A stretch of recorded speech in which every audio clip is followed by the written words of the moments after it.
প্রত্যেকটা মানুষ অস্থির। এর মূল এবং প্রধান কারণ হলো এই কলব এবং অন্তরে যে জিনিসটাকে ঢুকানো দরকার ওটা না ঢুকাইয়া ভুলটারে ঢুকাইয়া বসে আছে, ইনস্টল করে নিছে দুনিয়াকে। দুনিয়া ছাড়া আর কিছু তার মাথায় নাই।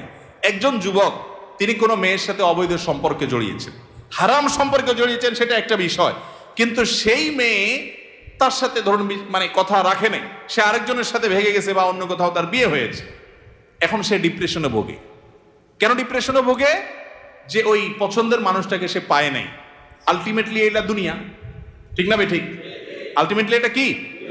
তার অন্তরে যদি আল্লাহকে স্থান দিত, আল্লাহকে যদি সবচেয়ে বেশি ভালোবাসতো, আল্লাযীনা আমানু আশাদ্দু হুব্বাল, তার অন্তরে যদি আল্লাহর সাথে মহব্বত সবচেয়ে বেশি থাকতো, আল্লাহর সন্তুষ্টিটাকে সবকিছুর উপর যদি প্রায়োরিটি দিত, তাহলে এরকম কেউ তার জীবন থেকে চলে গেছে, কেউ আসছে, কোনো দোস্ত নারাজ হয়ে গেছে, কিছু টাকা লস হয়ে গেছে, একটা ব্যবসা ছুটে গেছে,